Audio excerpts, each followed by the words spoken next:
कधी-कधी काहीतरी छान झणझणीत खाण्याची इच्छा होत असते आणि मग एखाद्या विकेंडला जर छान असा तर्रीदार मिसळपावचा बेत करायचा असेल ना, तर या पद्धतीने मिसळपाव नक्कीच करून बघा.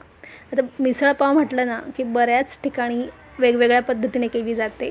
पण आज आपण मिक्स कडधान्य वापरून मिसळपाव करणार आहोत आणि रेसिपी ही नेहमीप्रमाणेच अगदी साधी, सोपी, सुटसुटीत अशी आहे. त्यामुळे व्हिडिओ शेवटपर्यंत नक्कीच बघा.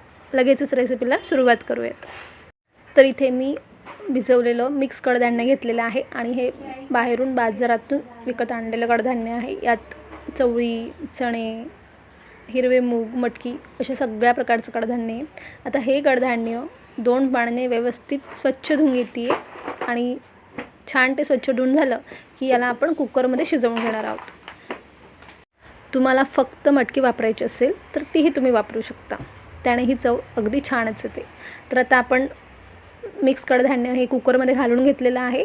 यात आता पाणी घालून घेऊयात. अगदीच फार कमी पाणी घालायचं नाही आणि जास्तही घालायचं नाही. अगदी कडधान्याच्या वरपर्यंत येईल इतपत पाणी आपण घालायचं आहे. आता यात आपण चवीप्रमाणे मीठ घालून घेऊयात आणि हळद घालून घेऊयात. तर सुरुवातीला यात अगदी पाव चमचाभर हळद घालून घेते आणि चवीप्रमाणे यात मीठ घालून घ्यायचं आहे. हलकंसं मिक्स करून घेऊयात आणि कुकरमध्येच हे छानसं शिजवून घेऊयात. अगदीच खूप गाळ असं शिजवायचं नाही आहे. तोवर आपण यासाठी वाटण करण्यासाठी जे साहित्य लागणार आहे ते बघून घेऊयात. तर इथे मी 2 मध्यम आकाराचे कांदे उभे पातळ चिरून घेतलेले आहेत. कोथिंबीरची देठं घेतलेली आहेत.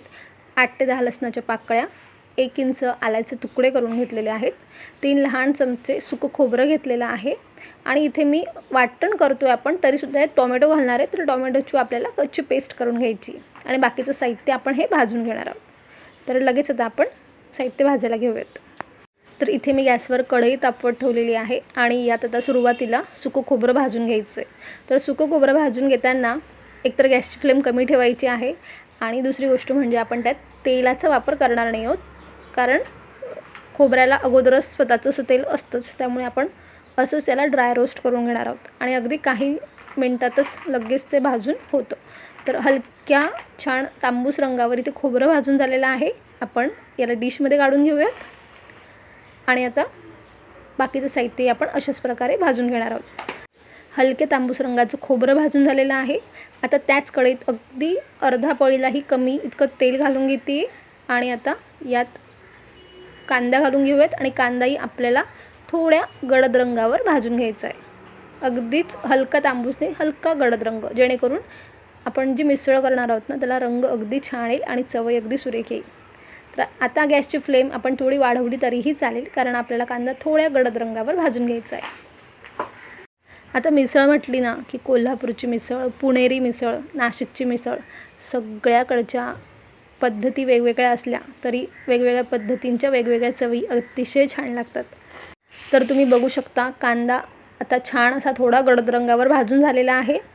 तर यात आता लसूण आणि आलं हे दोन्हीही घालून घेते आणि हेही आपण एक 2 ते 3 मिनटं छान कांद्यासोबत परतून घेणार आहोत आणि जेणेकरून ते छान हलके भाजले जातील. थोडा कच्चेपणा त्याचा कमी होईल आणि मसाल्याला चव अगदी छान येईल.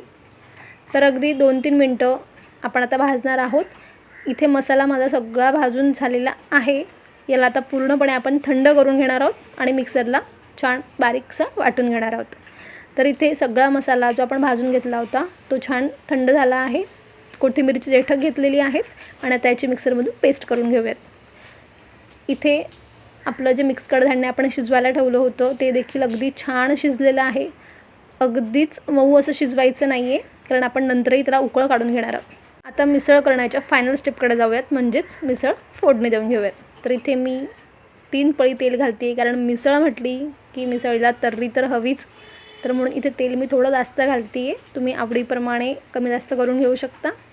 यात घालायचं आहे 1 तेजपान आणि हलका छोटासा दालचिनीचा तुकडा.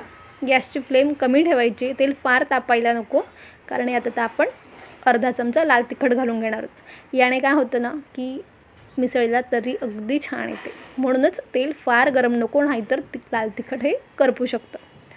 हलकंसं लाल तिखट परतलं की यात आता आपण जे वाटण करून घेतलं होतं ते घालून घेणार आहोत. आता वाटण करताना जरी आपण साहित्य छान भाजून घेतलं होतं तरीही मसाला देखील आपल्याला छानसा परतून घ्यायचा आहे.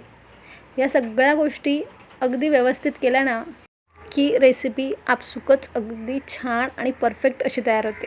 तर आता मसाला आपण छानसा परतून घेणार आहोत. म्हणजे जे वाटण आपण करून घेतलं होतं ते छान तेल सुटेपर्यंत आपल्याला परतून घ्यायचं आहे. गॅसची फ्लेम आपण लो टू मिडियम ठेवली तरी चालेल, अगदीच हाय फ्लेम आपल्याला करायची नाही आहे. तर तुम्ही बघू शकता मसाल्याचा रंग थोडा आणखीन गडद झालेला आहे आणि तेल देखील सुटायला लागलं आहे. यात आता आपण टोमॅटोची जी प्युरी करून घेतली होती ती घालून घेऊयात. बरेच जण वाटण केल्यानंतर यात टोमॅटोची प्युरी नाही घालत, पण मी इथे घालते कारण याने चव अगदी छान येते. तुम्ही घालत नसाल ना तर एकदा या पद्धतीने मिसळ ट्राय करून बघा, अगदी छान चव येते. आता टोमॅटो घातल्यानंतरही आपण छानसा मसाला म्हणजे जे वाटण आहे ते छान परतून घेणार आहोत आणि तुम्ही बघू शकता याचा रंग अगदी छान गडद असा झालेला आहे. आता यात आपण सुके मसाले घालून घेऊयात. तर सगळ्यात अगोदर चिमूटभर हिंग घालायचं आहे कारण मिक्स कडधान्य आहे आणि याने पचायला ते हलकं होईल. अर्धा चमचा हळद घालते आहे, अर्धा चमचा धणेपूड घालते आहे, अर्धा चमचा इथे जिरेपूड घालते आहे. लाल तिखट मी इथे 2 चमचे घालते आहे कारण मिसळ म्हटली ना ती थोडी झणझणीत असली की आणखीन छान लागते. आणि सुरुवातीला देखील आपण अर्धा चमचा लाल तिखट घातलं होतं. तुम्ही आवडीप्रमाणे कमी जास्त करू शकता. अर्धा चमचा मी गरम मसाला घालते. जोही कुठला घरगुती गरम मसाला असेल तो तुम्ही घालू शकता किंवा अगदीच कांदा लसूण मसाला घातला तरी देखील चालेल. आता कोरडे मसाले घातल्यानंतरही छान अर्धा ते 1 मिनिटभर पुन्हा परतवून घ्यायचं आहे. या सगळ्या गोष्टी केल्या ना की मिसळीला तरी छान येते, रंग छान येतो आणि साहजिकच चव छानच येते. आता हे सगळं छान परतून झालं की यात आता आपण जे शिजवून घेतलेलं कडधान्य होतं ते घालून घेणार आहोत. तर आता अगदी छान मसाले आपले परतून झालेले आहेत. यात आता मिक्स कडधान्य जे आपण शिजवून घेतलेलं होतं ते पाण्यासकटच घालायचं आहे. आणि मिसळ म्हटली की ती फार दाटसर नसते, छान पातळसरच असते. म्हणून मी एकीकडे पाणी गरम करण्यासाठी ठेवून दिलेलं आहे कारण यात आपण जेही पाण्याचा वापर करणार आहोत तर गरम पाण्याचाच आपल्याला वापर करायचा आहे. आणि हीच गोष्ट मी माझ्या बऱ्याच रेसिपींमध्ये सांगत असते की जेव्हाही आपण ग्रेव्हीचे काय पदार्थ करत असू ना आणि पाण्याचा वापर करायचा असेल तर नेहमी गरम पाण्याचाच वापर करायचा आहे. गरम पाणी घातल्याने काय होतं, एकतर कुठल्याही ग्रेव्हीला किंवा आता आपण जी मिसळ करतो हिला तरी छान येईल आणि शिवाय पदार्थाची चव ही टिकून राहते. म्हणून कंटाळा करायचा नाही अजिबात, गरम पाणीच वापरायचं आहे. आता आपण पाण्याचं प्रमाण ठरवूयात कारण मिसळ म्हटली की ती फार दाटसर नसतेच, तर आपण पातळसरच मिसळ इथे करणार आहोत. पण तरीही तुम्ही तुमच्या आवडीप्रमाणे पाण्याचं प्रमाण कसं ठेवायचं ते ठरवून घेऊ शकता. आता पाण्याचं प्रमाण एकदा ठरलं की यात आता आपण मीठ घालून घेणार आहोत कारण आपण कडधान्य शिजवून घेताना देखील मीठ घातलं होतं, त्यामुळे चव घेऊनच इथे आपण मीठ घालून घेणार आहोत. तर यात आता आपण पाण्याचं प्रमाण अगदी आपलं फिक्स झालेलं आहे. या चवीप्रमाणे मीठ घालून घेऊयात. मीठ घातल्यानंतर पुन्हा एकदा त्याला छानसं ढवळून घ्यायचं आहे. गॅसची फ्लेम आता आपल्याला फार वाढवायची नाही आहे, कमीच ठेवायची आहे. आणि तुम्ही आत्ताच मिसळीवरची तर्री बघू शकता, अगदी छान दिसते ना. यावर आता आपण झाकण ठेवूयात आणि एक 5 ते 6 मिनटं कमी आचेवर याला हलकीशी उकळ येऊन देऊयात कारण कडधान्य आपण अगोदर शिजवून घेतलेलं आहे. तर एक 5-6 मिनटानंतर आपण बघूयात. तर बघा छानशी उकळ आलेली आहे आणि तुम्ही बाजूला यावरची तरी बघू शकता, अगदी सुरेख दिसते आणि तरीशिवाय मिसळ ही अपूर्णच वाटते नाही. तर आता पुन्हा एकदा छानसं ढवळून घेते आहे. गॅसची फ्लेम आता आपण बंद करूयात आणि छान अशी कन्सिस्टन्सी ही मिसळीची आलेली आहे. आणि त्यात मिक्स कडधान्यांची मिसळ म्हटली ना ती पौष्टिक आणि चविष्ट असा दोन्हींचा मेळ याने साधता येतो. तर आता गॅस बंद करूयात आणि यावर घालूयात कोथिंबीर. तर यावर आता कोथिंबीर घालून घेते आणि मस्त अशी झणझणीत तर्रीदार मिसळ इथे तयार झालेली आहे. तर लगेच आपण तिला सर्व करायला घेऊयात. तर आपण डिशमध्ये तळाशी मिसळ घालून घेऊयात. म्हणजे थोडं मी मटकीची करत असाल तर मटकी, आता ते मिक्स कडधान्य आहे म्हणून थोडं आपण मिक्स कडधान्य तळाशी घालूयात. सुरुवातीलाच फार असा रस्सा यावर घालायचा नाही आहे. आता यावर आपण फरसाण घालूयात. जेही तुमच्या आवडीचं फरसाण असेल ते तुम्ही घालू शकता आणि कमी जास्त हे देखील तुमच्या आवडीवर डिपेंड आहे. फरसाण घालूयात. वरून छानसा बारीक चिरून घेतलेला कांदा घालूयात आणि कांदा आहे ना छानसा बारीक चिरा, खूप जाडसर कांदा चिरलेला नको, छान बारीक कांदा चिरून घ्या. त्यावर कोथिंबीर आणि पुन्हा आता यावर आपण घालून घेणार आहोत छानशी मिसळची तरी. तर यावर छान तरी घालून घेऊयात आणि एवढा सुरेख मस्त चमचमीत बेत बनतो. तुम्ही देखील अशा मिक्स कडधान्यांची मिसळ नक्कीच करून बघा. तर तयार आहे मस्त झणझणीत तर्रीदार अशी मिसळ पावची रेसिपी. नक्कीच या विकेंडला ट्राय करा. कशी झाली हे कमेंट्समध्ये जरूर कळवा.